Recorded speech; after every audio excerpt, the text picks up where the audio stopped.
Para mim é um pouco estranho estar nesse lugar aqui, porque eu estou na coordenação do curso desde que ele começou e é a primeira disciplina, efetivamente, que eu estou trabalhando como docente. A gente tinha uma disciplina antes no curso que se chamava Ciclo de Palestras, que na verdade não era uma disciplina propriamente dita, né? Era um ciclo em que a gente convidava palestrantes para tratarem de vários temas. Mas eu estou contente de estar trabalhando agora mais na parte da operação mesmo de um curso, né? Que é o momento em que a gente tem a interação e a gente pode trabalhar os assuntos, os conteúdos e tudo mais. Como eu expressei no vídeo de introdução, de apresentação da disciplina, a ideia desse encontro é a gente poder tratar do conteúdo e fazer algo mais dialogado a partir daquilo da forma pela qual o conteúdo tocou em vocês, né? As provocações que vocês sentiram, o que vocês refletiram, o que vocês pensaram e eventualmente dúvidas ou questões de entendimento e tal. Então, essa é uma disciplina que, como eu também comentei, né, ela foi concebida pela professora Maria Ceci, que é uma colega que vinha trabalhando com essa disciplina. E o tema é um tema que é fundamental, né? Justamente porque vai nos fundamentos do que é a administração pública e como é que ela foi se constituindo no Brasil a partir das suas reformas. Então, é uma tentativa de fazer um resgate histórico da história da administração pública no Brasil, evidentemente que com muitos recortes, né? Não daria para tratar esse tema que é tão extenso numa disciplina da dimensão que a gente tem aqui. Mas a tentativa é essa, né, de ir um pouco para a história de como é que a administração pública constitui como prática e na conformação do aparelho de Estado e também das discussões que se fazem, né? A administração pública, então, entendida tanto como prática da gestão em organizações públicas como campo de estudos. Ou seja, aqui a gente está tratando a administração pública um campo de estudos, né? O que se estuda sobre administração pública, né? E esse campo de estudos ele vem aquilo que se realiza, que se pratica no campo nas organizações públicas. Então, gente, eu gostaria de propor uma rodada inicial para que vocês saibam o que vocês, como é que foram as leituras dos textos indicados, o que vocês pensaram, o que vocês entenderam, não entenderam, para a gente poder ter um ponto de partida. Nós não nos conhecemos muito, né? Nos conhecemos apenas nas reuniões de introdução e apresentação do curso, então eu gostaria também de aproveitar esse momento para conhecer melhor vocês, que vocês possam falar não só de o que vocês pensaram estudando o material, mas reflexões que fizeram a partir das suas práticas, das suas vivências cotidianas, etc., dos seus experiências, daquilo que já tem acumulado, enfim, que vocês, a forma como vocês quiserem refletir sobre isso. Pode ser? Alguém gostaria de fazer uso da palavra? Eu também, viu?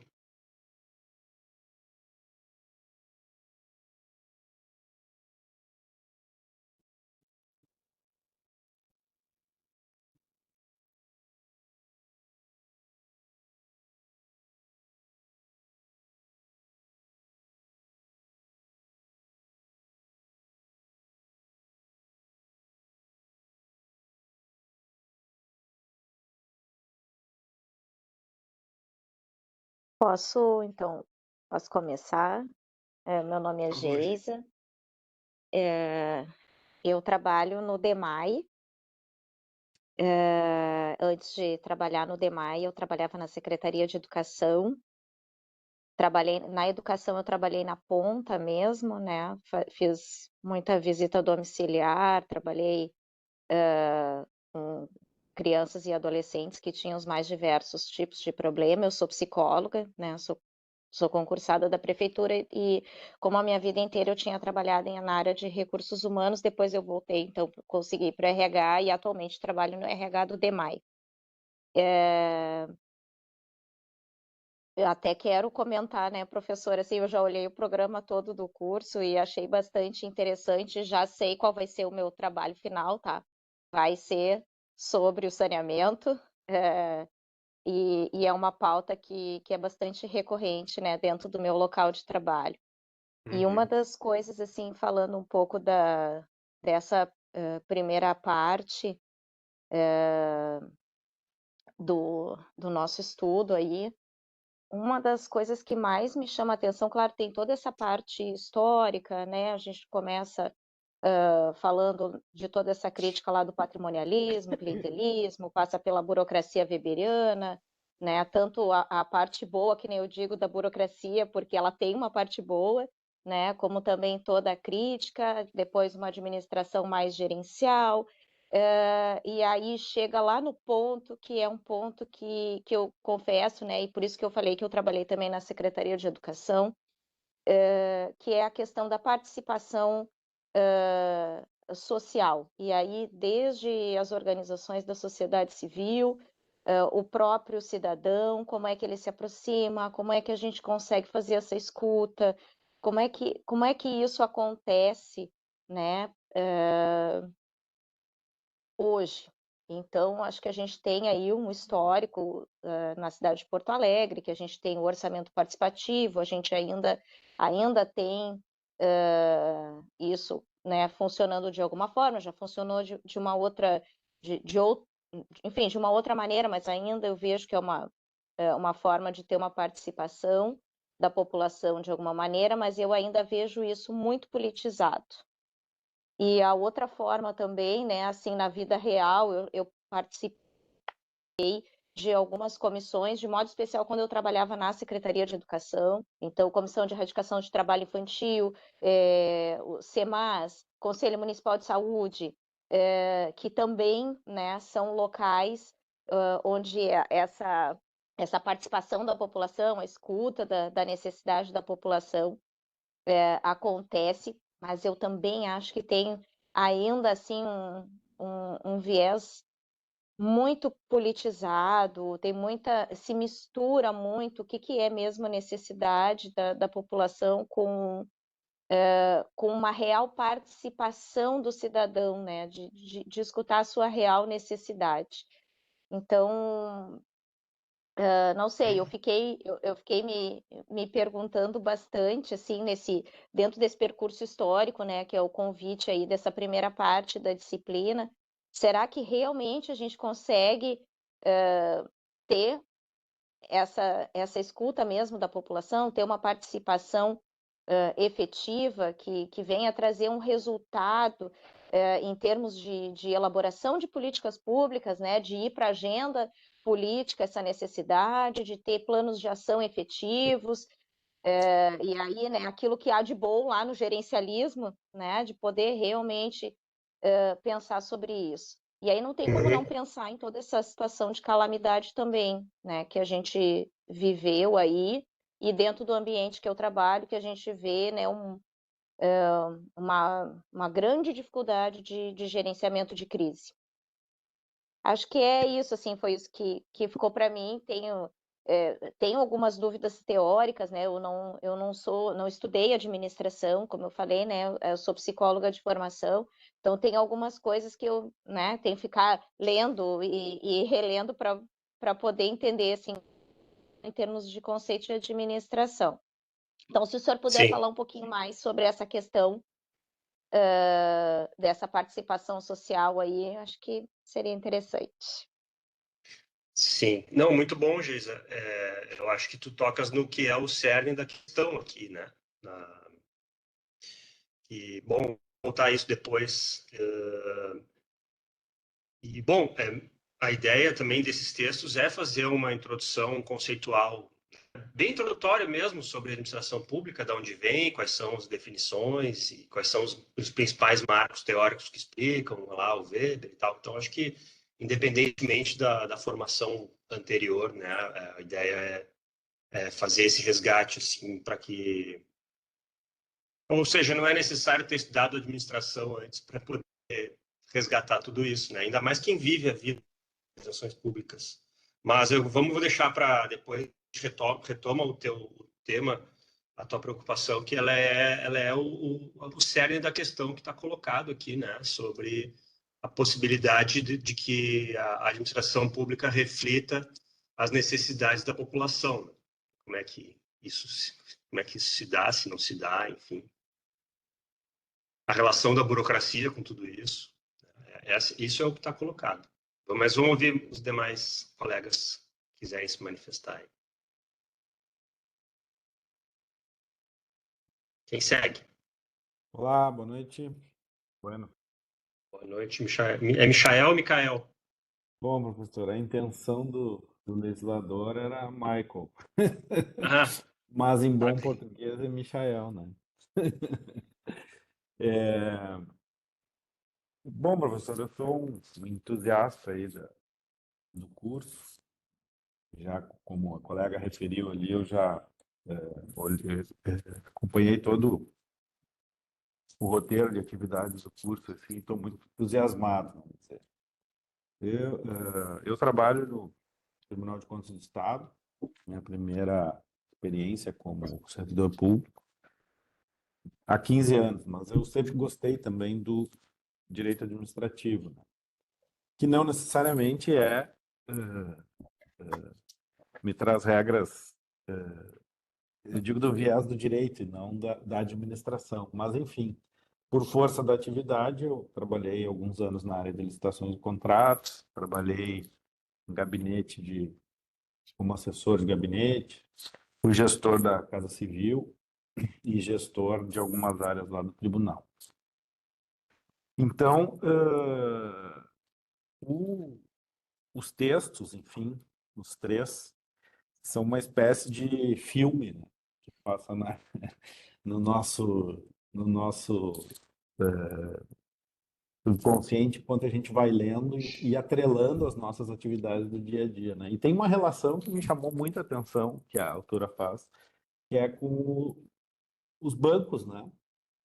Da organização, da burocracia, né? Aquela relação que a burocracia exemplifica, na verdade, a burocracia como aquela mesma atividade com as atividades bancárias, né?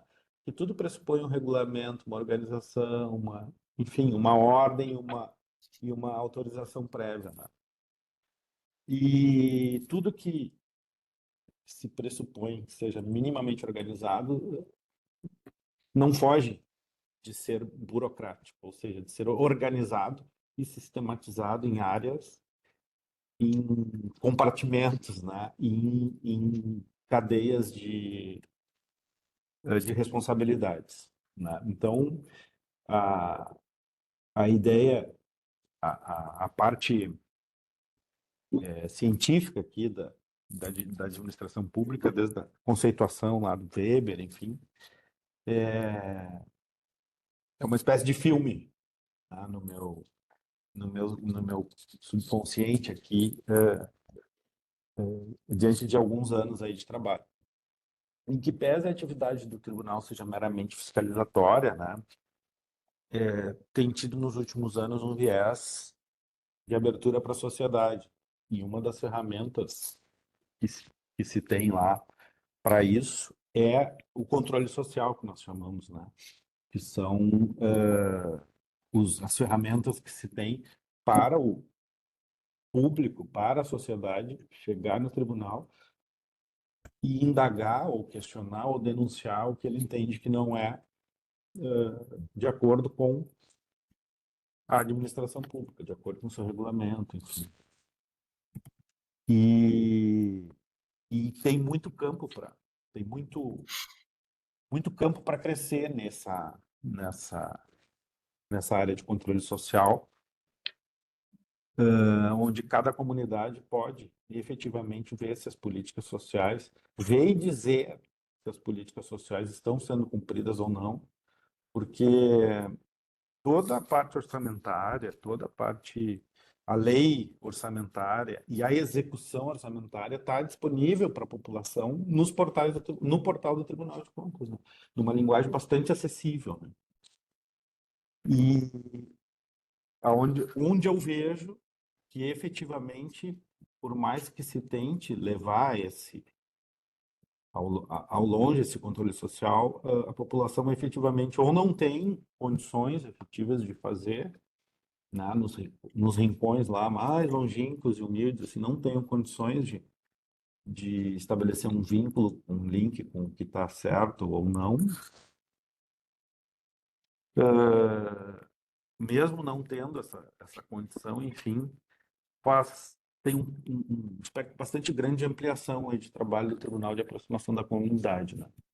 Num primeiro momento, o Tribunal tem uma certa distância dos gestores e tem buscado aproximação disso com os treinamentos, com as reuniões, com os conselhos, enfim. E agora falta essa parte de aproximação com a sociedade e transformar a linguagem de administração pública, de fiscalização, numa linguagem mais simples, né? Mais palatável, de forma que estimule a participação social. Sim. Enfim, professor, eram essas as minhas impressões, ainda pisando em nuvens aqui,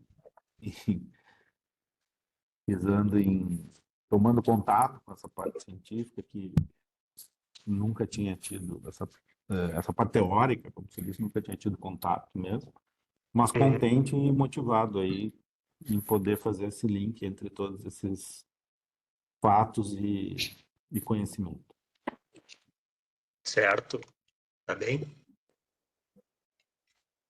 Só me explica um pouco melhor o que tu quer dizer por filme. Filme é Metáfora é essa. o encadeamento, né, de todos os normativos que nós temos por trás das nossas ações, né, porque no direito administrativo só se pode fazer, na administração pública só se pode fazer o que está regrado, né? E esse regramento todo, essa previsão legal toda, tem um porquê, né? Que é o encadeamento, né, a organização e o encadeamento dos atos, né, como se diz, delimitados por escopo, por área de conhecimento, enfim, todas essas caixinhas que se chamam, todos esses compartimentos que se chama essas divisões todas da administração pública. Tá legal. Tá bem. Que é aí que nós vamos chamar de racionalidade, né? Vai explicar lá a dominação racional do Weber. E a gente volta para isso daí. O teu filme depois nós vamos entender pela dominação racional legal lá do Weber, é o filme do Michael. Então tá. Quem segue? Obrigado, Michael. Obrigado.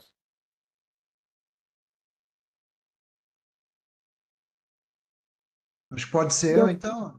Rafael, vamos lá. A Angélica quer falar primeiro.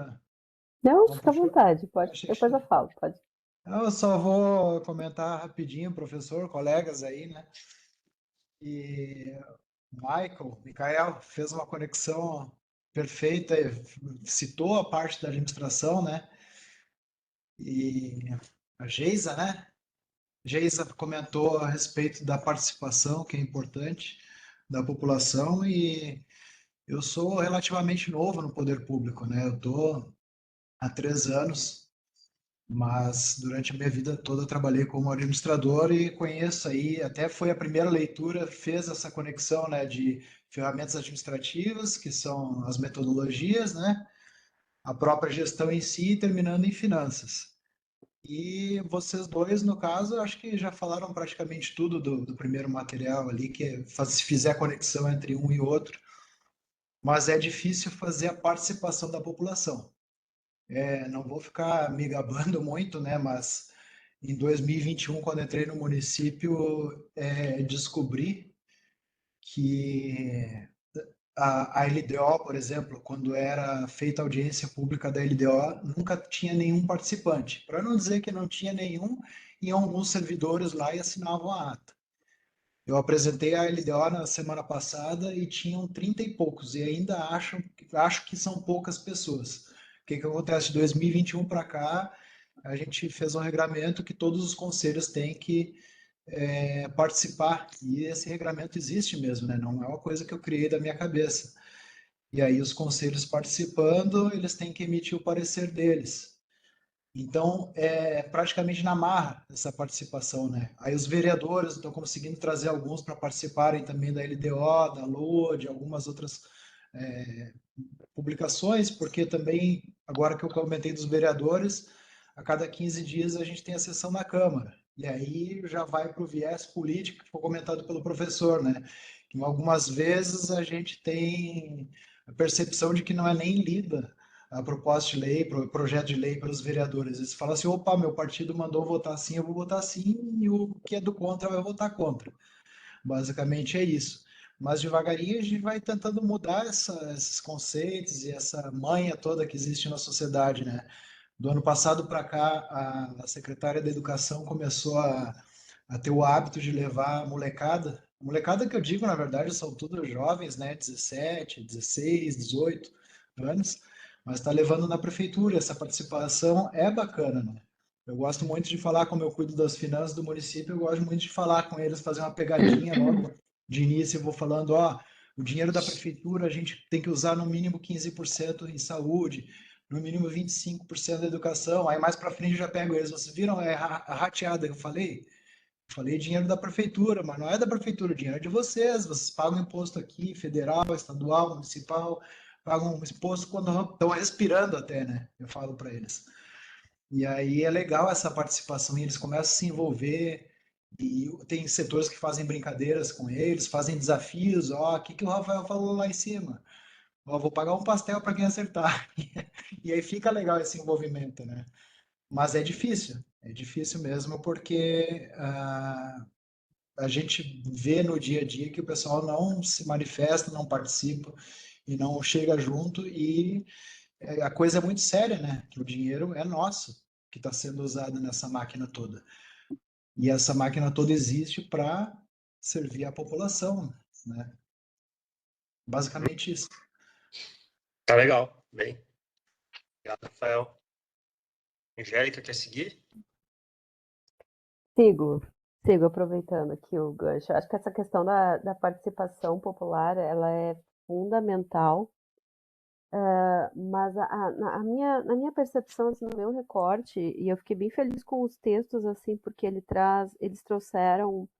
eles foram num crescente, né, trazendo as definições, assim, né, começando lá do que é Estado, o que é o Estado, né, para começar, para então a partir daí desenvolvendo assim as diferentes perspectivas, né, de administração, né, de que começa lá no patrimonialismo e tal.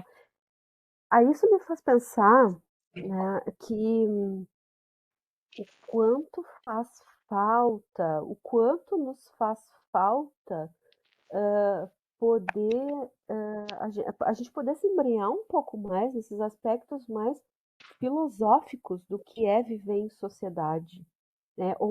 E aí, a partir daí, desdobrando em outras perguntas, né? De por que a gente escolheu viver em sociedade e para que a gente escolheu, para que a gente está vivendo em sociedade, né? Porque aí isso faz toda a diferença, inclusive, penso eu, nesse aspecto de fomentar a participação popular, que do meu ponto de vista deveria ser premissa primeira. Assim, o Estado ele é feito para a sua população, né? Para proteger a todos nós como sociedade, mas também para viabilizar a nossa existência, né? Como espécie, enfim, e abrindo uma caixinha a mais, né, de nos fazer também pensar de modo responsável em que lugar é esse que nós ocupamos nesse contexto maior que é o planeta, enfim, né? Quem somos nós, né, como parte desse sistema que é bem maior, que tem muito mais vida do que a humana, sabe? Que tem, enfim, que tem os múltiplos, complexos aspectos, assim, né?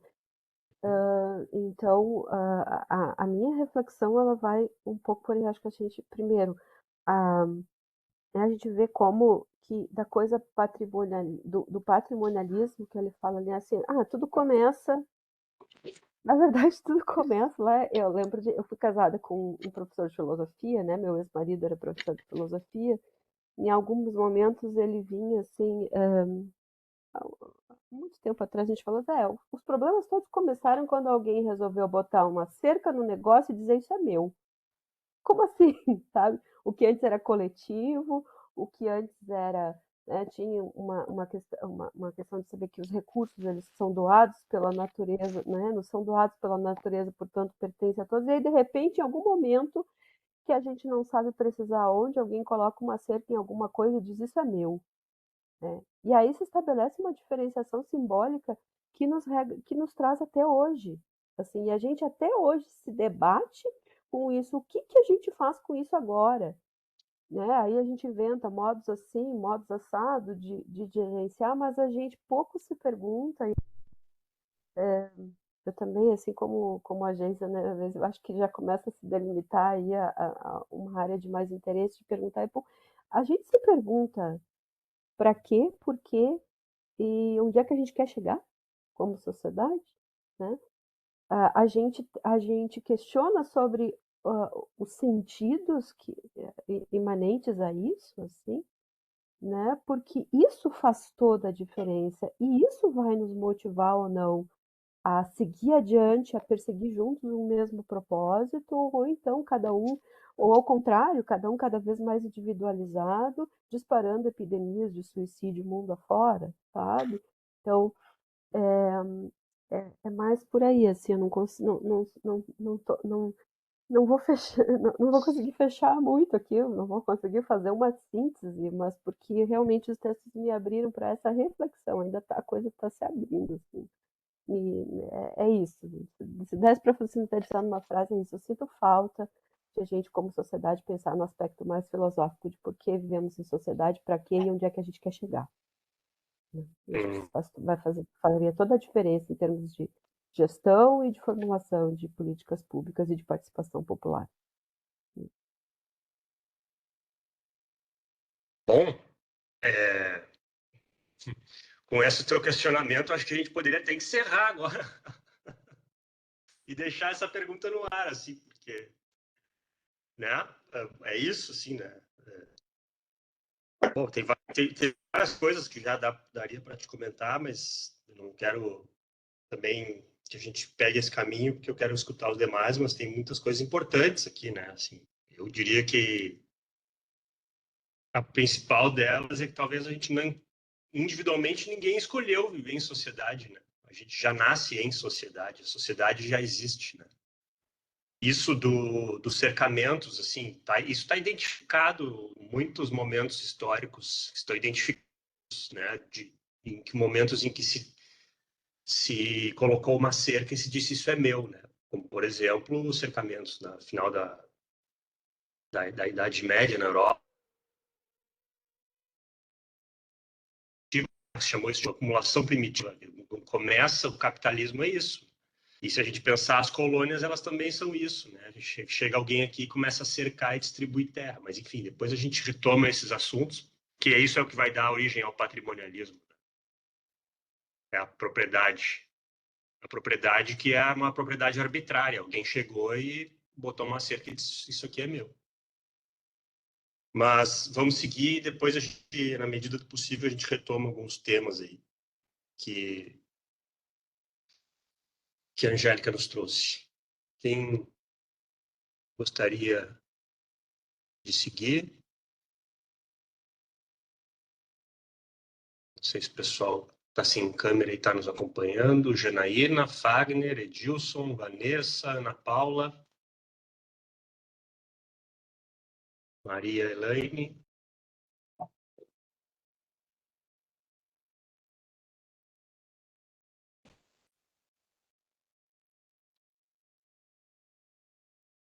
Silvana. Silvana? Isso. Quero fazer um comentário que eu acho que é pertinente para essa fase que a gente está verificando, né? Está navegando sobre essas teorias todas aí, né? E, a gente tem isso eu vejo assim como todas as empresas públicas e órgãos públicos, né? Na minha visão, assim, a gente tem dois grandes problemas, assim, que não são coisas novas, né, que estão citadas aí nos textos que a gente está lendo. É a nossa burocracia e também, assim, ó, eu acho que falta uma visão dos gestores, tanto uma visão a longo prazo, tá? Porque isso é decorrente das mudanças políticas que a gente vive em todas as esferas, né? Muda o presidente, muda o governador, muda o prefeito, mudam as políticas, mudam os cargos de gestão, mudam as diretrizes e a gente tem uma legislação, principalmente para contratações, que ela é muito, muito, muito complexa. E periodicamente essas leis elas mudam, são revogadas, entram outras, e a gente tem uma expectativa que as coisas se tornem mais ágeis e mais simplificadas, e a gente vê, pelo menos assim, eu trabalho no Correio, fazem 20 anos já, né? Eu não vejo as coisas assim se simplificarem. A gente tinha uma expectativa muito grande que quando houve a mudança da lei das licitações e depois quando nós começamos a trabalhar com o SEI, né, que é o sistema eletrônico, para se aboliu a documentação física, a gente passou para toda para a documentação eletrônica, as nossas tarefas e que a própria gestão ela se tornasse mais ágil, mas a gente não percebe isso. Esses dias, só para dar um exemplo assim corriqueiro, né? Antigamente a gente datilografava, depois a gente digitava e imprimia um ofício, mandava para o órgão que a gente precisasse, dizendo o que a gente precisava, argumentando, enfim. Hoje, não, tu tem que abrir um processo no SEI, tu vai colocar um ofício, vários anexos, provavelmente ter que preencher vários formulários, porque não basta o ofício, tu tem que preencher vários formulários, né? Isso para contratação, assim, é imensa a quantidade de formulários que tem que serem preenchidos. Então, assim, a tecnologia, ela não, no momento, ela não foi bem utilizada, na minha parca visão, assim, na minha limitada visão, né? Estou estudando aqui para ampliar minha visão um pouco a respeito desse assunto. A tecnologia não é uma ferramenta que está sendo bem utilizada e a legislação ela causa muitos entraves ainda. Ela poderia ser mais simplificada. Se a gente vencesse um pouco mais esses problemas, se a gente conseguisse evoluir um pouco mais, a gente conseguiria ser mais ágil para atender a população. Então, assim, é muito triste. Uma vez eu estava fazendo um treinamento lá em Brasília, e aí eu estava no hotel lá e resolvi assistir o noticiário da 7, lá, o RBS deles, né? E aí a notícia ela era assim: na cidade de Satélite, o hospital lá está há 6 meses sem próteses para fazer cirurgia. A fila do INSS para as perícias é de não sei quantos meses. Aí tu fica pensando assim, meu Deus, as pessoas estão ali a 10, 15, 20 quilômetros do presidente da República, a 10, 15 quilômetros do INSS, do presidente do INSS, e as pessoas estão vivendo essas amarguras ali. Então a gente vê assim, o quanto a gente tem que tem que evoluir ainda para prestar um serviço público melhor. E a gente verifica assim que não falta boa vontade dos colegas da gente. Aqui eu vejo as pessoas falando aqui, a gente vê como as pessoas são preparadas, como as pessoas são dedicadas, como as pessoas gostam do que fazem, né? Então, tem que realmente, a gente tem muito que aprimorar para conseguir dar um serviço mais ágil para a população. Nem é uma questão de tanto de qualidade, que muitas vezes se consegue dar, mas mais ágil, sabe? Mais um serviço mais, principalmente na área de saúde, né? Quantas pessoas ainda precisam, né? Ainda estão deficientes de um atendimento mais digno e mais celery, né? Desculpa se eu fiquei assim, viajando para vários pontos, né? Mas Desabafo, é que momento de desabafo. Deixa eu te fazer uma pergunta, Silvana, que tu comentaste em ampliar a visão acerca do assunto, né? De que maneira os textos indicados, tu achas que ampliaram a tua visão ou não ampliaram? Na verdade, agora eu estou vendo eles como muito analíticos ainda, né? Então, do assunto. Eu não consegui terminar de ler a leitura sobre todos, né? Mas é assim, a gente tá vendo que algumas teorias ali que se considerava até ultrapassadas, a gente ainda vive, né? Determinadas circunstâncias, né? Como a própria burocracia ali do Weber, né? E que a gente acaba vivenciando a distorção dela, né? Desde que eu fiz a graduação, eu tinha um professor que defendia, né? Ele dizia, não, o problema não é a teoria em si, o problema é a distorção do mecanismo, né? Então, eu acho que assim, essa visão analítica mais profunda, ela vai permitir que se encontre, né, ferramentas para melhorar esses processos. Inclusive, o trabalho que eu pretendo fazer é um trabalho justamente sobre gestão do conhecimento, né? Que eu acho que é uma coisa que, pelo menos dentro da empresa que eu trabalho, ela ainda tem bastante lacunas e possibilidades de evoluir para que as coisas se tornem mais ágeis, né? Tá bem, obrigado. Janina?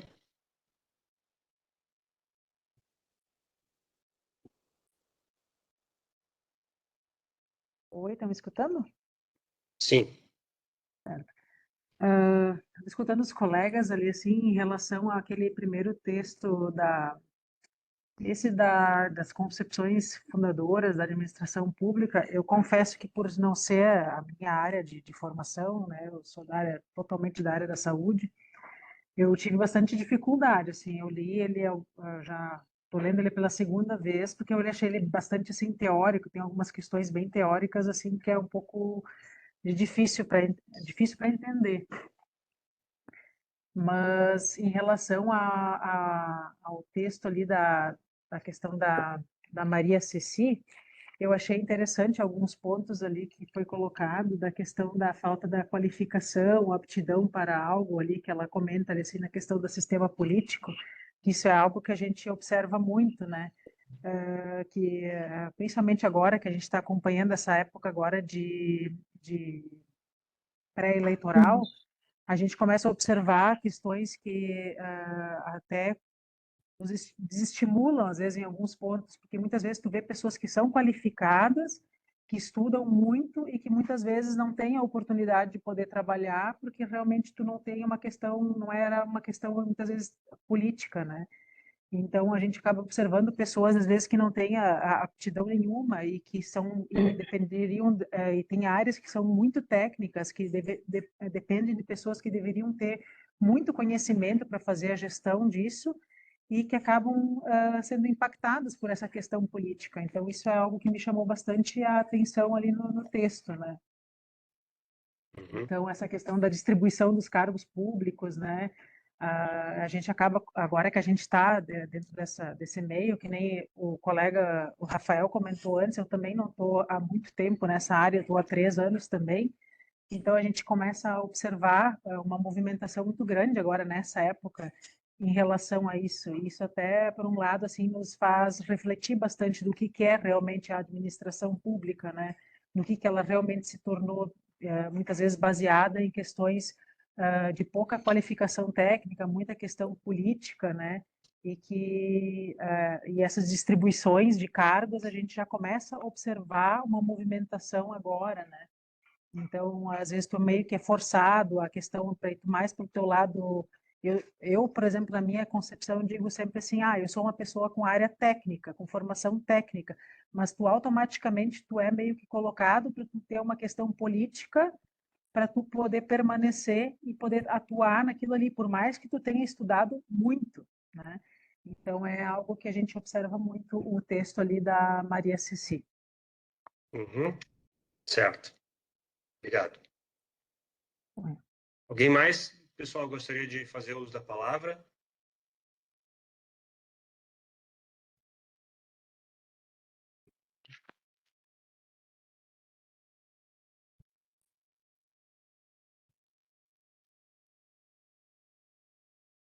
Professor, queria só aproveitar, né, para tranquilizá-los, principalmente para quem não é da área, para quem não tem formação em administração pública, que essa primeira parte da disciplina é bem para balizar os conhecimentos, né? A gente trabalha com conceitos fundamentais, com um resgate histórico, a gente vai abordando algumas questões mais específicas ao longo da disciplina, então não se preocupem, se tiverem alguma dificuldade nesse sentido, eu fico à disposição, o professor Rafael também, a gente vai conversando, vai desmistificando algumas questões, mas fiquem bem tranquilos, independente da formação de vocês, com certeza, né, tanto pelas explanações aqui na videoconferência, quanto pelas leituras, nos trabalhos, vocês vão ter oportunidade de compartilhar experiências de vocês, linkando com alguns conceitos, com o próprio desenvolvimento histórico da própria administração pública, então fiquem bem tranquilos.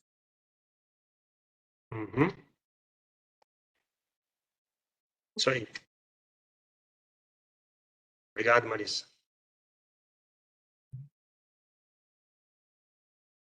Alguém mais?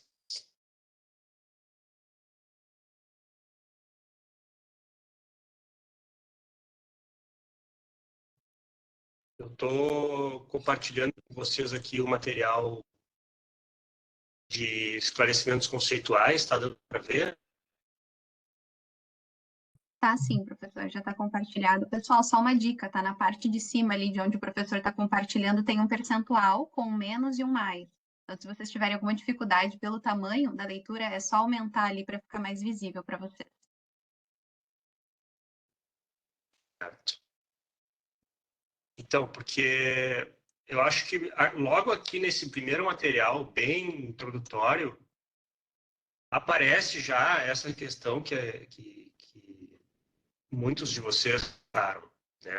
Que é como eu disse lá no primeiro comentário acho que foi da Geisa, né? Que era o cerne da questão. Quando muitos de vocês trouxeram o problema da participação e do controle social, e agora no último comentário da Janaína também aparece na questão do que é o técnico, né? Do conhecimento técnico e do que é o político. Aliás, eu vou aproveitar e fazer um breve parênteses aqui sobre essa palavra político, porque no comentário da Geisa aparece, né, que o orçamento participativo, por exemplo, ele acaba sendo muito politizado, e alguém mais falou também da questão de ser um viés político.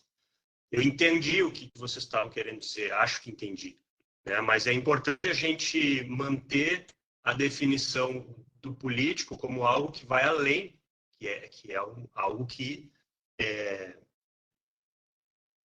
vai além do que é o partidarizado, no sentido de uma determinado grupo que tem uma determinada orientação, né, e pensa de alguma forma para resolver algumas questões que é diferente de outro grupo, enfim, né, que seriam as disputas políticas. Agora, o político, né, a ideia de político, ela é mais do que isso, né? Então, quando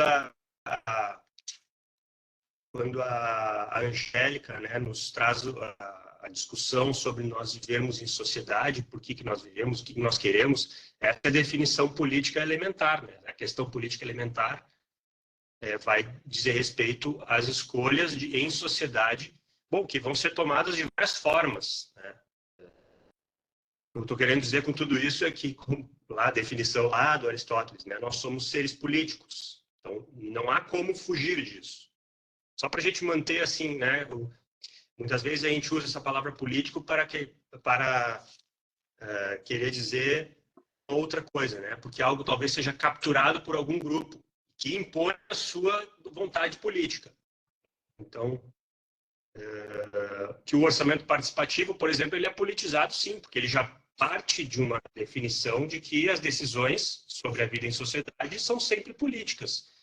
Então, é uma tentativa de se encontrar um mecanismo de definição política que possa ser mais abrangente. Porque se for assim, ou se for autoritário ou arbitrário, vai ser político de qualquer maneira.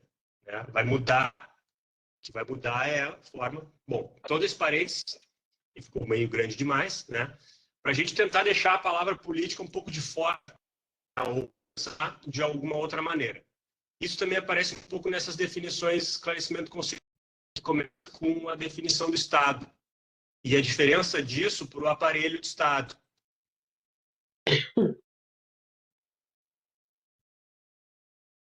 Então, o aparelho de Estado, nossa principal preocupação aqui, né?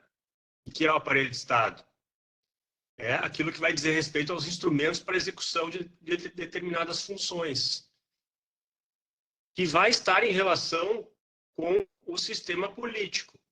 E aí é que a coisa... Né? Quando a Ceci vai na Tuareg, que é uma intelectual argentina, Mabel se chama ela, e ela vai dizer o seguinte, que a histórica divisão da estrutura estatal em função de critérios partidocráticos, patrimonialistas ou clientelistas produz fortes distorções no aparelho administrativo. Então, quando o político chega ao governo,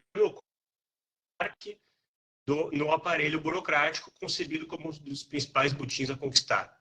Pouco se tem de pensar em critérios profissionais da administração. Nada mais longe de uma burocracia de estilo weberiano, ou seja, profissional, hierarquizada e autônoma, predomina na América Latina. Ou seja, o que predomina na América Latina, então, vai ser essa questão da cultura, né? Em função do seu histórico de patrimonialismo ou de relações clientelistas. Assim, conjuntos de pessoas não nomeadas são nomeadas por uma administração e deslocadas na seguinte, incluindo agentes sem qualificação designados por clientelismo.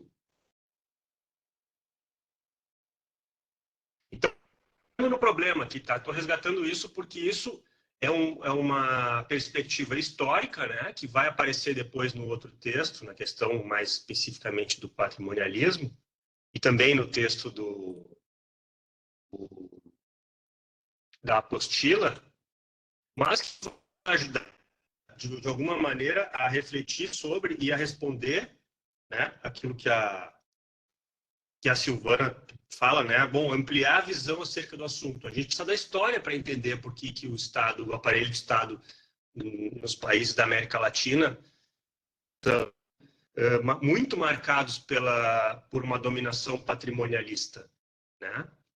Em função da sua história, em função daquilo que apareceu também no comentário da Angélica, porque a história desses estados é essa, é a história de que chegou alguém aqui, botou uma cerca e disse isso aqui é meu. E em sendo isso aqui meu, ou seja, o patrimônio acaba se tornando a fonte de poder. Isso tudo está explicado lá no Weber, né? A fonte de poder é o patrimônio, então o senhor, né, patrimonial, ou seja, aquele que detém o patrimônio, pode negociar clientelisticamente e isso vai constituindo e vai entrando nas estruturas do Estado. Essa é a explicação histórica para tudo isso.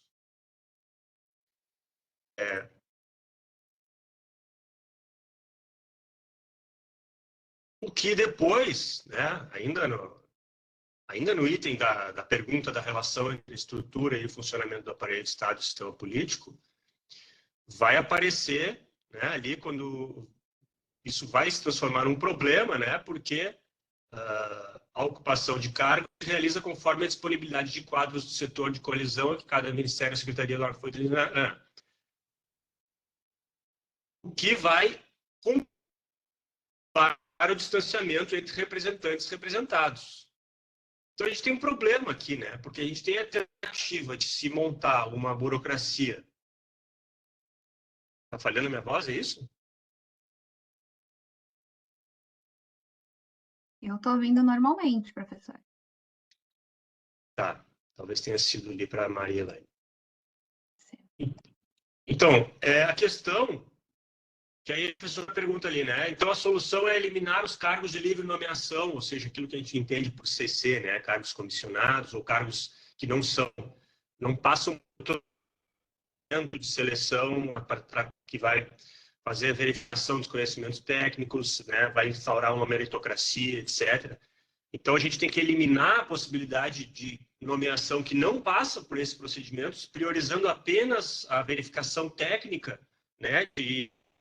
Capaz de realizar determinadas funções porque detém determinadas qualificações, etc. Ou seja, vamos eliminar a possibilidade de que o aparelho de Estado também é um momento de definição política e vamos ficar apenas com a possibilidade da execução técnica. Essa é a questão, mais ou menos, que se coloca aqui, né? Bom, assim, isso seria simplificar demais a questão.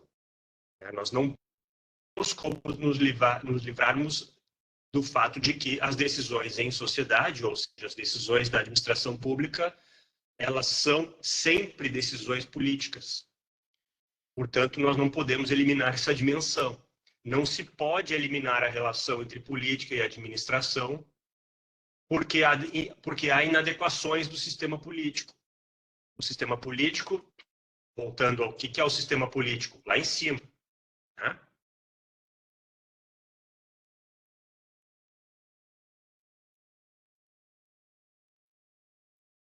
O sistema político é aquele sistema que vai definir quem governa, certo? E o aparelho de Estado é o conjunto, estrutura que vai possibilitar a execução do governo, a execução das políticas definidas por quem governa. Então, a questão que se coloca aqui é da relação, né, entre o sistema político e o aparelho de Estado. E não se pode eliminar essa relação, que é a relação entre a política e a administração. Não tem como eliminar isso. Porque, né, não se pode eliminar, voltando, né, porque situações do sistema político. O objetivo deve ser alterar a lógica do sistema político e garantir que a vontade da população expressa através de processos eleitorais se concretize na administração pública. Esse é o desafio, né, que apareceu em muitos comentários de vocês e que aparece em muitos mecanismos já existentes, inclusive o orçamento e o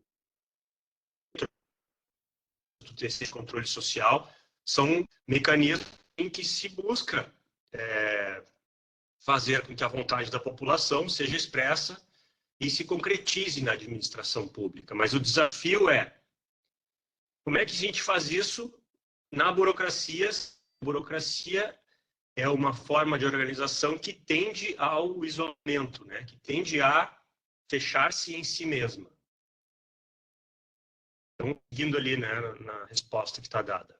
Eliminar a possibilidade de que os dirigentes eleitos pelo povo conformem suas equipes de governo e tenham presença no aparelho de Estado implica no risco de isolamento burocrático.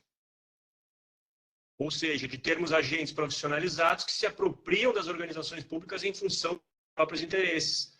Ou seja, eliminar, romper essa relação entre quem governa e, portanto, né, quem está politicamente alinhado articulado, enfim, né, a esse governo, nos leva ao risco de que a burocracia eminentemente técnica, né, nos leva ao risco de que essa estrutura burocrática se isole em si mesma e corte os vínculos com as definições políticas de quem governa. E, portanto, corte os vínculos também com a possibilidade da representação das necessidades, das demandas, das vontades, do que a vontade da população possa se expressar. Ou seja, a gente tem que encontrar mecanismos em que a vontade da população possa se expressar através de processos eleitorais e essa expressão possa ganhar mecanismos de execução administrativa nos aparelhos de Estado. Mais ou menos esse é o espírito da questão, né?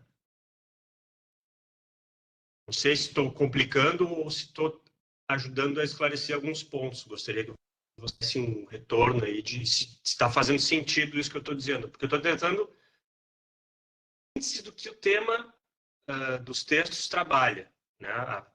Sendo um resgate histórico e tal, a partir daquilo que apareceu nos comentários.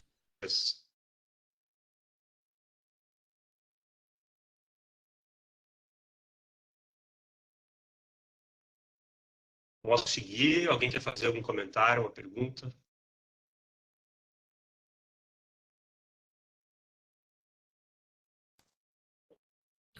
Eu tenho um ponto só em relação a... Aproveitando aquela questão que surgiu bastante, que tu retomaste no início a respeito do político, né? Que nós, enfim, nós somos seres eminentemente políticos, né? Então, não tem... É uma dimensão da qual a gente não escapa, né? Assim como a nossa condição biológica, ou, enfim... nós somos seres políticos, mas aí também a questão de aparecer muito também na fala dos colegas essa questão da crise da democracia representativa, né? Da forma representativa de política que a gente vive. Né? Aí tu traz também assim, né? A ideia é que o povo, né? Que se eleja o projeto, enfim, que melhor expresse a vontade do povo e tal. Aí, claro que eu já fico sonhando aqui, né? Que se de fato a gente não, se de fato a gente não teria um caminho de começar, aproveitando que a gente tem, né, todo um contexto tecnológico e tal, claro que ainda muito dominado pelo poder econômico, que esse é o problema, né? A gente está meio que reduzindo o viver em sociedade à vivência econômica, e é isso, né? Como se fosse a única dimensão a ser cuidada. Mas se a gente já não teria algumas condições para começar a delinear uma outra forma né, uma outra forma de participação, assim, que não é claro que eu estou falando de uma coisa muito tópica, eu acho, provavelmente, assim, né? Mas assim, que começasse a superar o problema da representação, né? Que a gente tivesse sempre necessariamente se ver representado, né? Mas que a gente pode, de repente, de forma direta, começar a participar de forma mais direta, mas claro que isso também implica todo um arcabouço, né, de educação da população, tá? Enfim, isso, sim. É de outro mundo que eu estou falando. Sim, tu tem um comentário, uma visão transcendental a tua, né, que já parte desse mundo para o outro, mas enfim, a gente está aqui também para buscar a transcendência, né? A educação também é isso. Agora, eu te diria que essa questão da tecnologia, ela tem muito pouca influência nisso tudo, né? Porque a questão não é um problema de técnica para fazer isso, né? A dificuldade ela é muito anterior.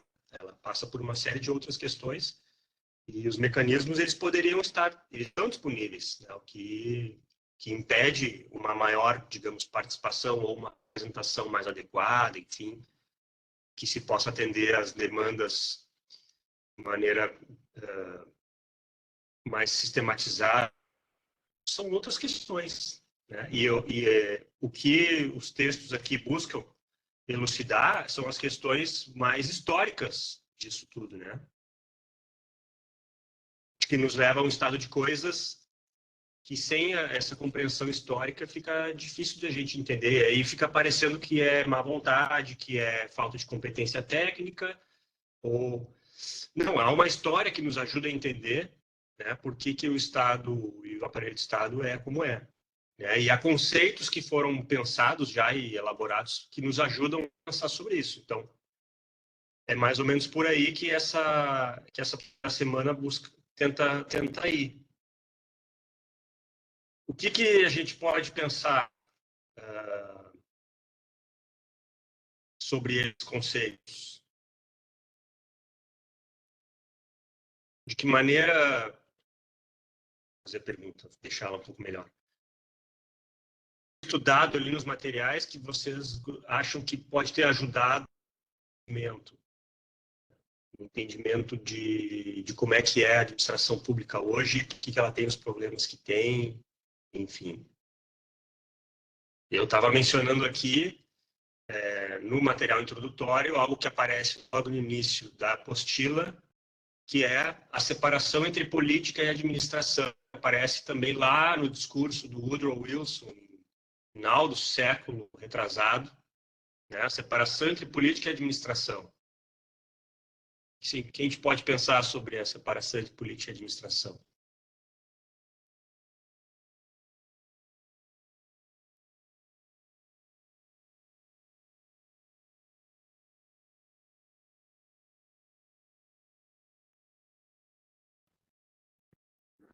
Estão separadas a política da administração?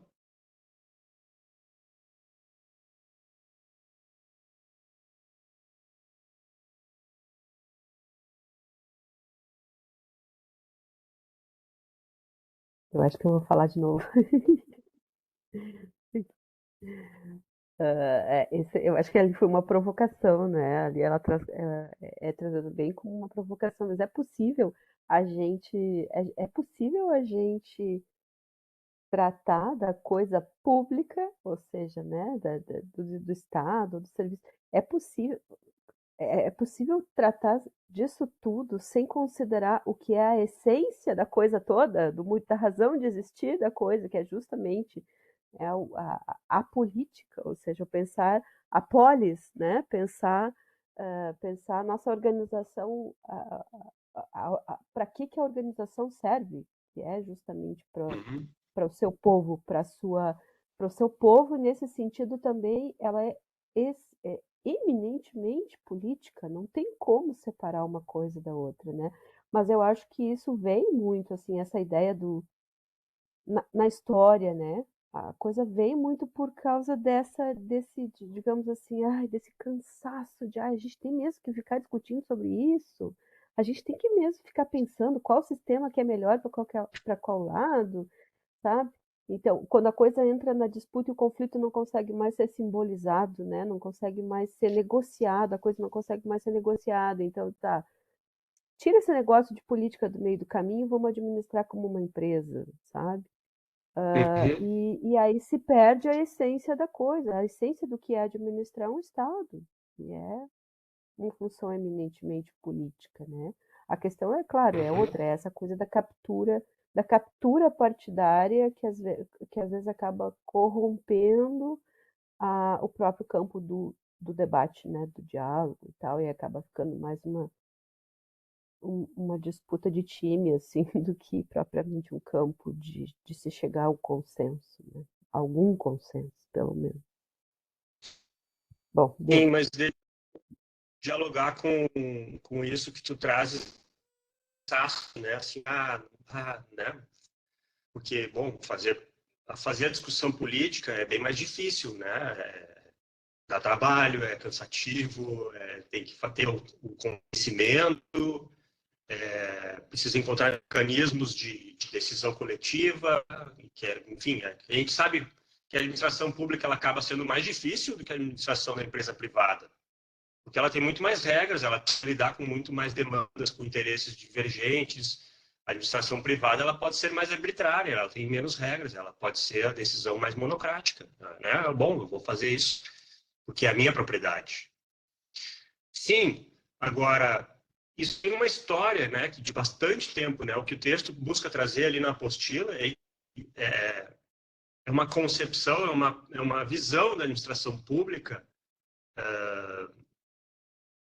que deve separar a política de bastante tempo e que foi gestada, digamos assim, numa cultura que é individualista e mais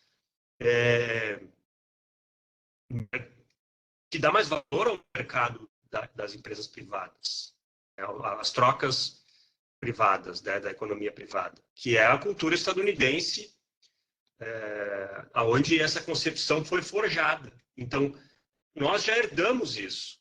Não é que a gente e, portanto, indo atrás de um modelo da gestão privada. Isso já vem na administração pública brasileira.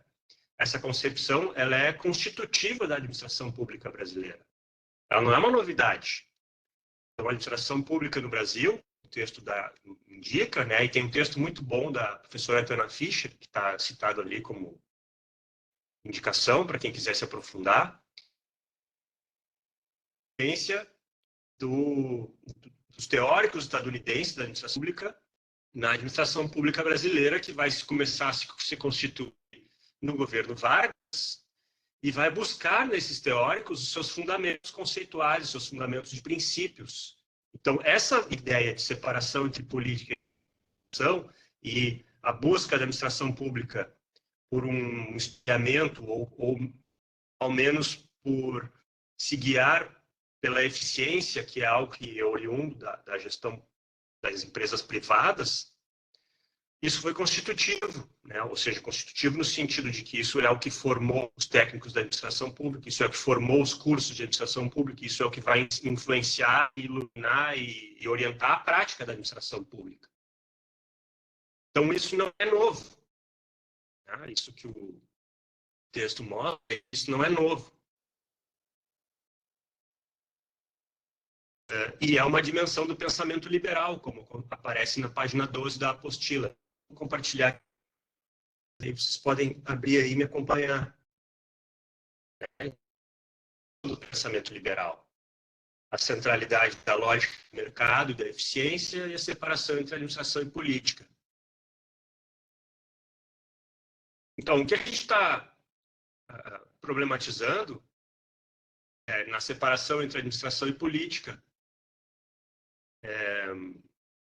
Mas essa é uma problematização difícil, porque ao mesmo tempo em que é necessário sim combater a captura partidarizada da administração pública, né, que é a captura por grupos de interesse, que é o patrimonialismo, que é o clientelismo, né, que é também constitutivo da administração pública brasileira. Isso precisa ser devidamente compreendido na sua história, de onde vem isso, né? E a forma pela qual isso está na administração pública hoje, né? Vocês já expuseram bem os seus comentários, né?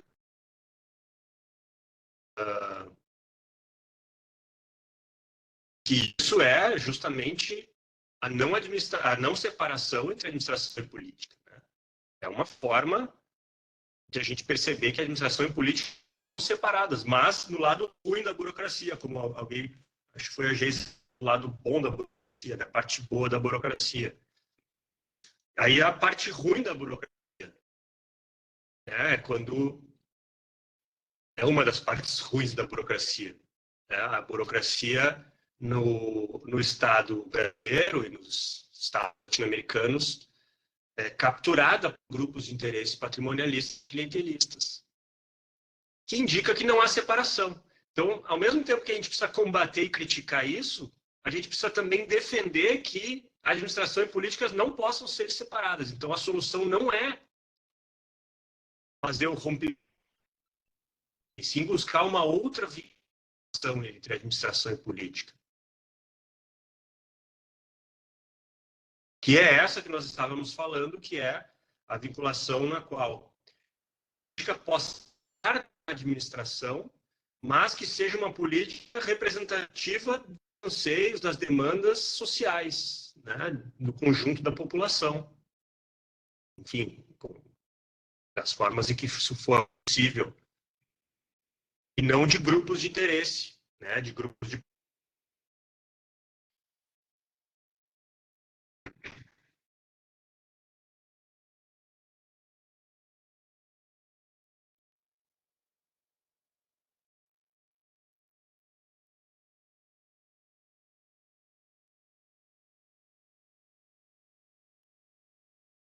Então, tem outra parte ali da apostila que vai apresentar os princípios da organização burocrática. Professor, o senhor me ouve? Oi?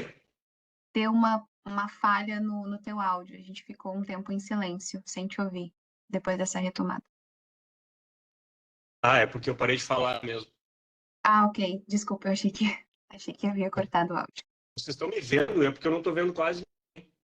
Não, Acho que a minha não conexão... estamos te vendo. Eu imagino que a conexão aí esteja ruim, porque a gente não te vê. A tua câmera fechou já tem um tempo. Ah, então é isso. Eu vou... Só um segundinho que eu vou trocar a conexão. Ok.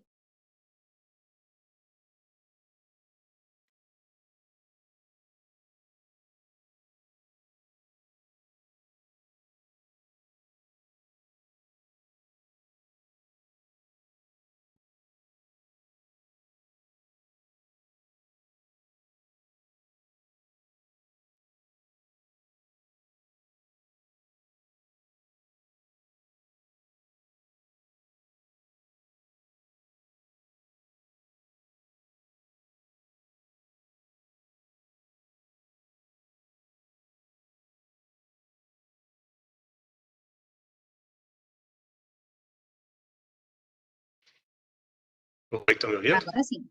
Agora sim. Te vemos e te ouvimos. Tá. Então,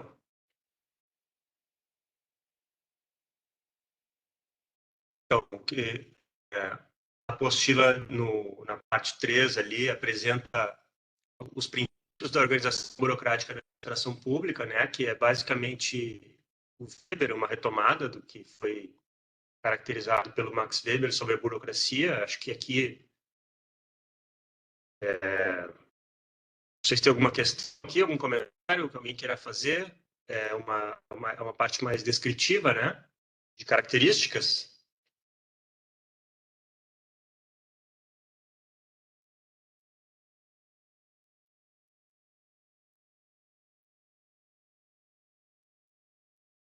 E aí, depois, o artigo do Virgílio César Silva Oliveira, ele apresenta os 4 modelos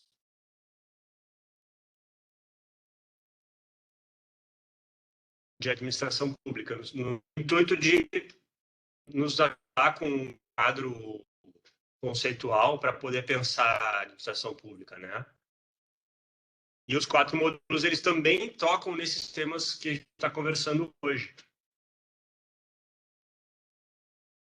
Agora, é importante a gente identificar aquele que talvez seja o argumento dele, com o artigo, que aparece ali na página 14.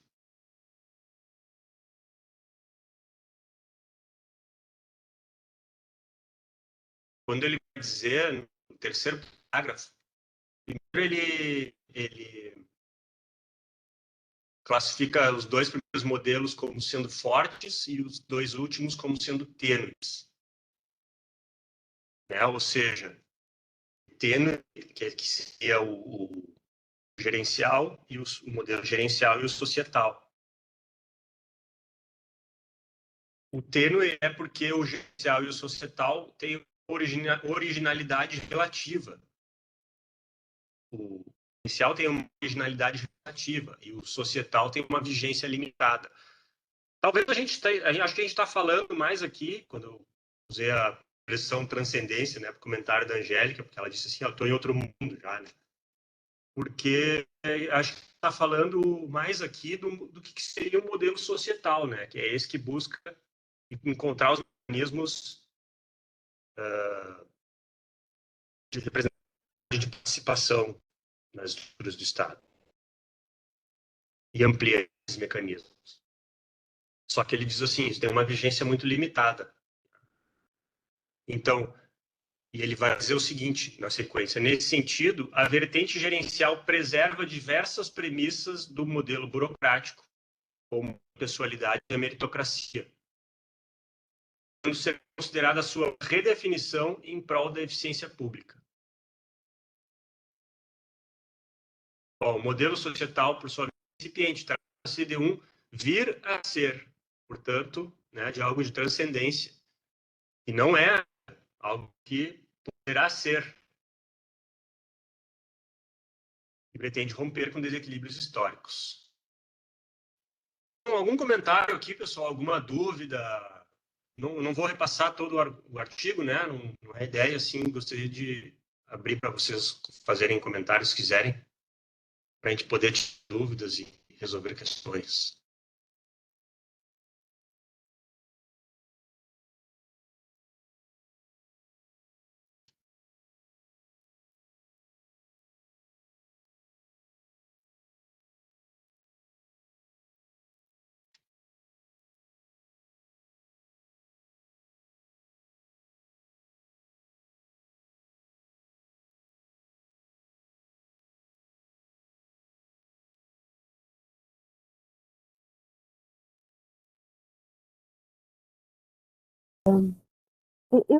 Eu confesso que eu fiquei com um pouco de dúvida com relação ao que ele quer dizer. Por que ele traz isso da questão do patrimonial e do burocrático serem construtos mais fortes, no sentido de terem sido melhor trabalhados por Weber, ou não terem sido cogitados assim,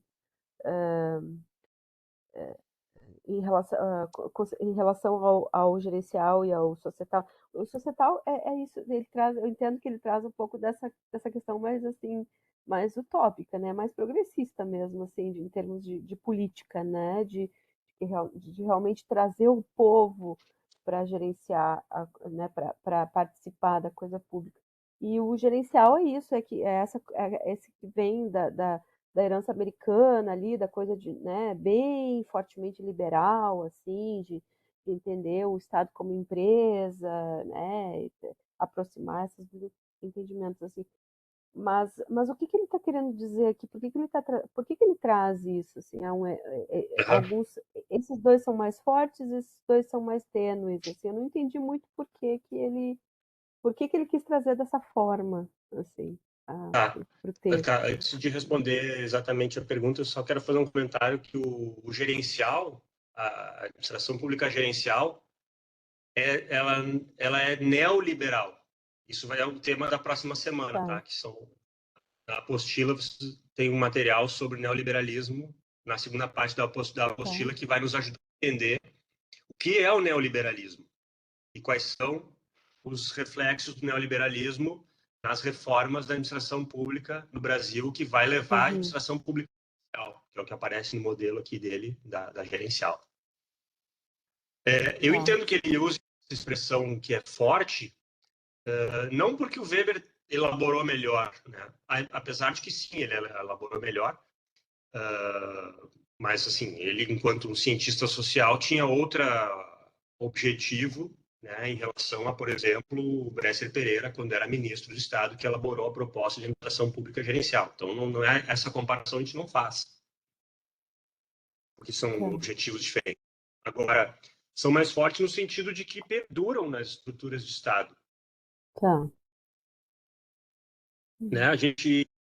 Se a gente pegar ali as características da burocracia que estão na apostila ali, né, na parte 3, e é como o Weber caracterizou a burocracia lá muito tempo atrás, e a gente vê que as burocracias, elas mantêm muito dessas características. Então, é uma forma de organizar que perdura. E por que perdura? É uma questão que se coloca, né? Por que perdura?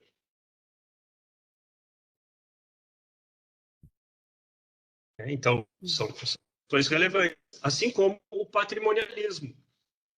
perdura, é constitutivo da nossa sociedade e está aí. Então, quando a gente vai ver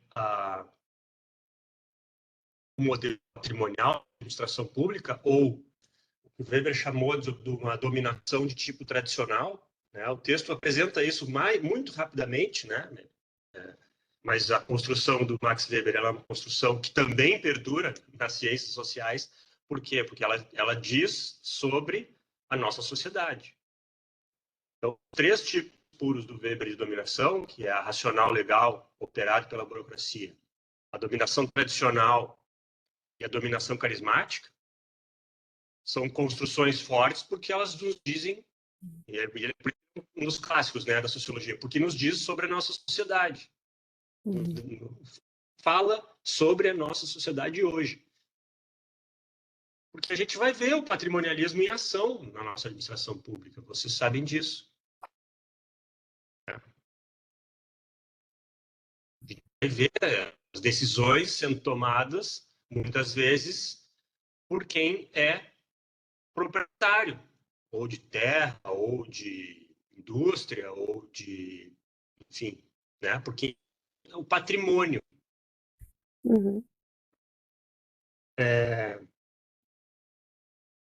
Por isso que né, a administração pública, como eu comentei antes, então a gerencial é tênue porque ela mantém muitos aspectos da administração do modelo burocrático,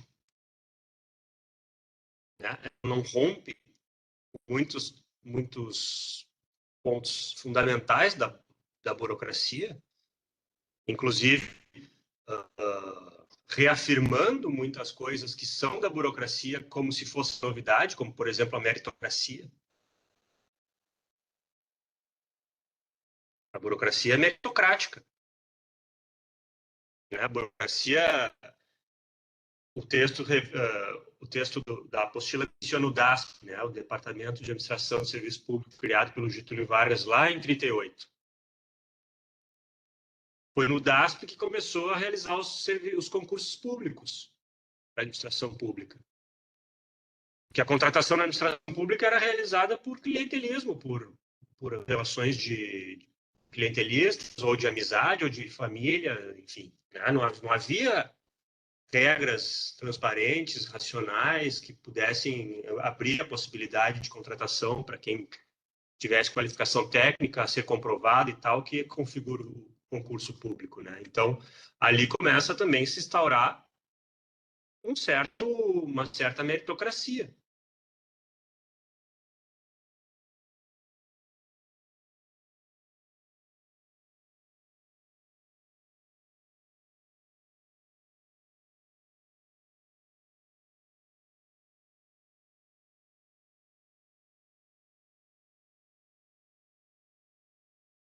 O que mais eu poderia comentar aqui?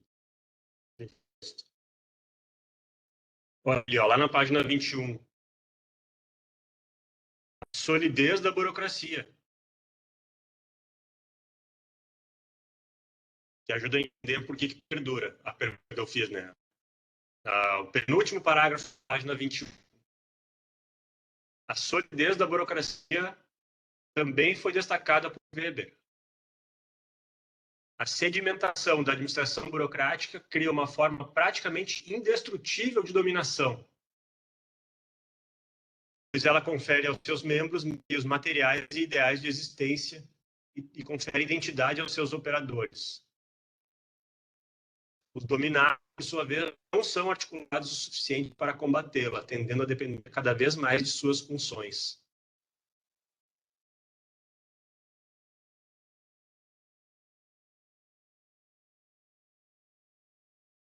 Ou seja, é uma questão de dominação aqui, que é como o Weber tratou isso tudo.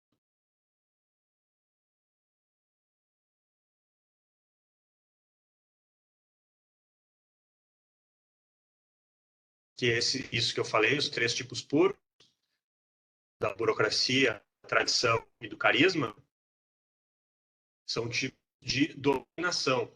E a dominação é um tipo de exercício do poder, é um tipo de poder, né, pelo qual dominador ou grupo de dominadores exercem poder sobre os dominados. Assim que o Weber chega na burocracia. Quando ele começa a perceber que há uma diferença entre as formas de dominação que se dão em sociedades diferentes, né, em diferentes sociedades do mundo. Então, ele chega nesses 3 tipos, que são tipos puros, no sentido de que são construtos, né, da ideia, né, são pensados na ideia, para poder ajudar a entender. E ele diz assim, olha, sociedades que a dominação é mais fundamentada na tradição. A tradição é aquilo que é porque sempre foi transmitida de geração a geração, e não tem uma racionalidade, é irracional. O carisma, né, tem dominação que são do tipo carismático, e é pelas qualidades inerentes de alguma pessoa, que consegue exercer uma certa liderança por suas qualidades inatas, pessoais. Também é irracional, né, não obedece a uma racionalidade, vai da cabeça da pessoa, vai do humor da pessoa. A racionalidade vai se instalar na burocracia, na dominação, que ele chamou de dominação racional legal, que é o que vai caracterizar, então, os estados modernos, as organizações burocráticas. E por que domina? Domina porque é visto como legítimo pelos dominados. É entendido, né? É entendido subjetivamente como algo legítimo. Então, por que a gente obedece, né? As regras das organizações nas quais estamos, dos cursos dos quais nos matriculamos, da democracia representativa, por que a gente vota, por que a gente paga imposto, por que isso, por que aquilo. Não é só porque tem uma coerção que vai nos levar preso, no fim das contas, se a gente sair fazendo o que quiser, ou que a gente vai pagar mais caro se não pagar o imposto no prazo. Não é só por isso, é porque há uma legitimidade inerente a tudo isso, que a gente confere legitimidade a tudo isso, a essa forma de organização social. E na medida em que a gente confere legitimidade, a gente se submete, de certa forma, a determinadas regras que estão escritas, que estão nas leis, que estão nas normas, que estão na Constituição, etc. Isso é um tipo de dominação.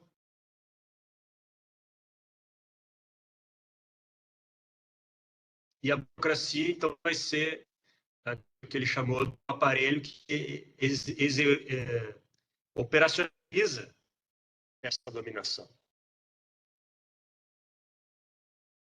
E então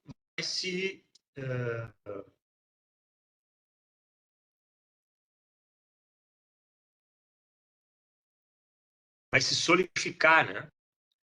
Inclusive, muitas vezes, correndo o risco de se provocar aquilo que ele chamou do insulamento, quer dizer, se isolar, a burocracia se isolar do resto da sociedade, criando regras para manter a si própria, para que o corpo de burocratas seja um corpo com poder, né, privilegiado, isolando-se das demandas sociais, isolando também os governos, né? Entra governo, quem manda é o burocrata, não define a estratégia política, né, que vai ser conduzida.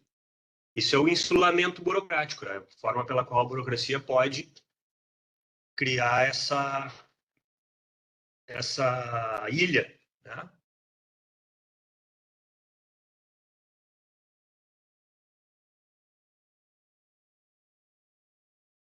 Que seria, então, o momento pelo qual, lá na caixinha azul, lá, de destaque, na página 22, ele vai dizer que a administração burocrática reflete os princípios da dominação racional legal, né? E pôde se contrapor à administração patrimonial no que se refere à arbitrariedade. Por que se contrapõe à arbitrariedade? Então, assim, de certa maneira, a burocracia é superior à dominação patrimonial, à administração patrimonial. De certa maneira, não. É superior no sentido de que se contrapõe à arbitrariedade de mando do senhor patrimonial, do proprietário, né? Do dono, que manda. Por quê? Por aquilo que eu estava falando antes, a possibilidade que a burocracia traz de regras transparentes, porque são escritas, que são normas, e essas normas são aplicadas e aplicáveis a todos. Isso diminui a possibilidade da arbitrariedade, que o governante precisa seguir regras. O governante não é o dono, ele é um governante. Ele ocupa um cargo e ele tem regras a serem seguidas. Então, nesse sentido, ela se contrapõe aos vícios da arbitrariedade, né? Que é concebida para promover a impessoalidade, a eficiência, mas revela também suas limitações, porque a impessoalidade se converte em indiferença e os interesses da elite burocrática são colocados à frente das demandas dos cidadãos. A eficiência é subvertida e se transforma em morosidade e formalismo, levando, então, né, a ideia mais de senso comum de burocracia, que é essa ideia de que a burocracia é ineficiência, é morosidade, serve para atrapalhar. É como a gente vai encontrar pega em jornal para como é que a burocracia aparece nos jornais, nas notícias, nos comentários. É sempre assim, né? Agora, voltando para a parte boa da burocracia lá da Geisa, né? A parte boa da burocracia é essa, né? Que é uma organização fundamentada em regras, normas que são aplicáveis a todos, que visam a eficiência, né? Porque é fundamentada numa racionalidade, ou seja, na adequação coerente de meios para alcançar os fins.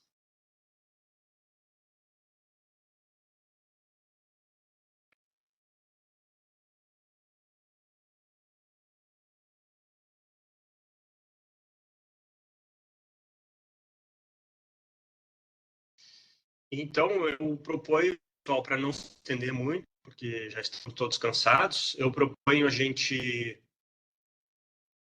a não ser que eu tenha uma questão que ainda queira tirar, resolver aqui, proponho a gente retomar nosso próximo encontro a administração pública gerencial, porque o tema agora dessa semana ele vai aprofundar o que é o neoliberalismo, para a gente poder entender melhor o que foi a reforma gerencial, né? E vai também aprofundar isso no texto da FADU, que propõe o mapa conceituais, né, para entender melhor essa reforma. Pode ser?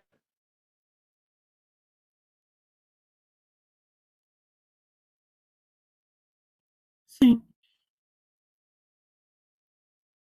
Então, de qualquer maneira, eu fico à disposição aí, à medida que vocês acharem necessário, vocês podem me chamar por mensagem, ou a Marisa também já se colocou à disposição, a gente está sempre à disposição para resolver questões, mesmo que antes da nossa vídeo. E aí fica a tarefa da primeira semana, sexta-feira, também fico à disposição para resolver questões sobre ela. A proposta é que vocês façam um texto, né, a partir das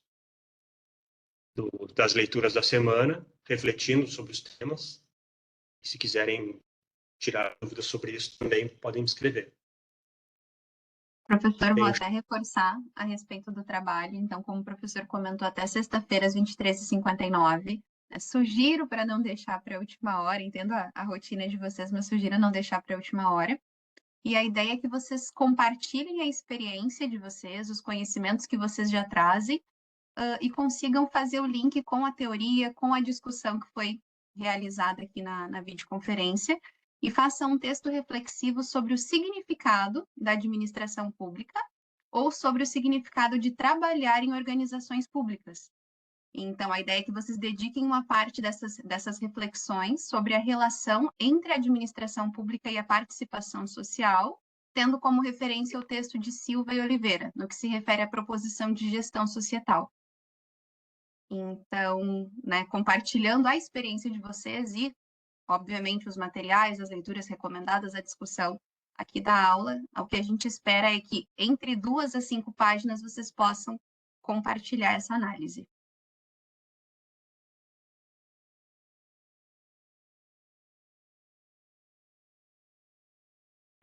Obrigado, Marisa. É isso então, pessoal. Vamos encerrar aqui. Então tá, desejo para vocês uma boa semana, bons Maravilha, estudos. obrigado então. Qualquer coisa, nos chame. Boa noite, Obrigada, tchau. pessoal. Boa noite. Obrigada. Boa noite, professor. Obrigada, boa Tchau, noite. tchau.